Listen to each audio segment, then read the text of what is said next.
कि ये देश भारतीय जनता पार्टी संविधान से नहीं चला रही है।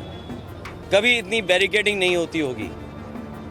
जब मैं आज आ रहा था तो जानबूझ करके पुलिस ने मुझे रोका। मैंने जानना चाहा कि भाई क्यों नहीं जाने दे रहे हो।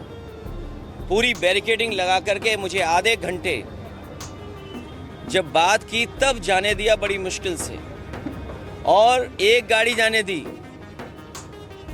और जब जानना चाहा मैंने कि आखिरकार क्यों ऐसा किया जा रहा है, तो किसी अधिकारी के पास जवाब नहीं था। ईद के त्यौहार की बहुत बहुत मुबारकबाद।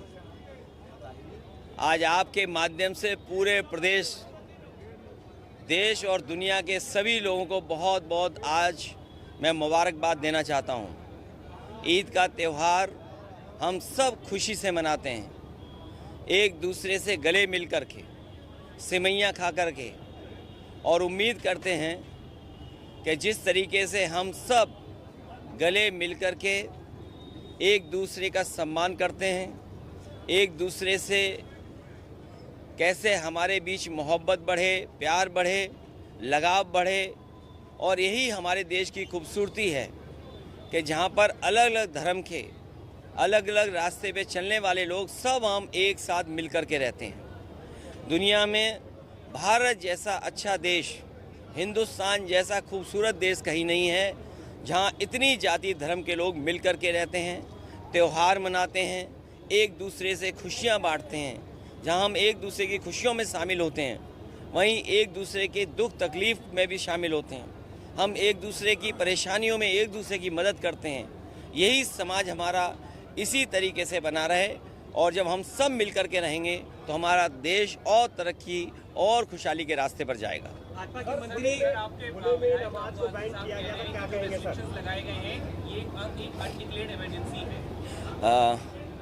मेरे पत्रकार साथियों, हालांकि आपको पता होगा, और इसमें से मैं देख रहा हूँ कि बहुत सारे सीनियर लोग भी हैं और बहुत वर्षों से आ रहे हैं यहाँ पर, और यहीं पर कवर करने आते हैं, कवरेज करने आते हैं। आप इसी जगह पर मिलते हैं।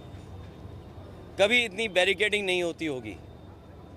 जब मैं आज आ रहा था तो जानबूझ करके पुलिस ने मुझे रोका। मैंने जानना चाहा कि भाई क्यों नहीं जाने दे रहे हो। पूरी बैरिकेडिंग लगा करके मुझे आधे घंटे जब बात की तब जाने दिया बड़ी मुश्किल से, और एक गाड़ी जाने दी। और जब जानना चाहा मैंने कि आखिरकार क्यों ऐसा किया जा रहा है, तो किसी अधिकारी के पास जवाब नहीं था। आखिरकार इसको मैं क्या मानूं, क्या समझूं? इसको मैं तानाशाही समझूं, मैं इसको इमरजेंसी समझूं, मैं इस बात को ये समझूं कि ऐसा दबाव बनाना चाहते हैं, डराना चाहते हैं, धमकाना चाहते हैं कि दूसरे के धर्मों में शामिल ना हो, दूसरों के कार्यक्रम में शामिल ना हो।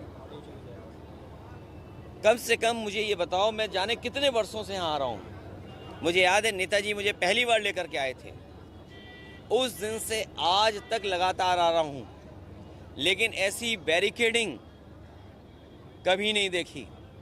और बैरिकेडिंग इसलिए की जा रही थी कि लोग त्यौहार ना मना पाएँ, और जो अपनी धर्म की मान्यताएं हैं, धर्म की जो परंपराएं हैं, वो भी ना मान पाएँ। तो सबसे बड़ा खतरा लोकतंत्र को है, संविधान को है। ये सरकार बड़ी जिम्मेदारी के साथ, मैं कह सकता हूँ, यहाँ मुझे नहीं कहना चाहिए, लेकिन फिर भी मैं कह रहा हूँ कि ये देश भारतीय जनता पार्टी संविधान से नहीं चला रही है।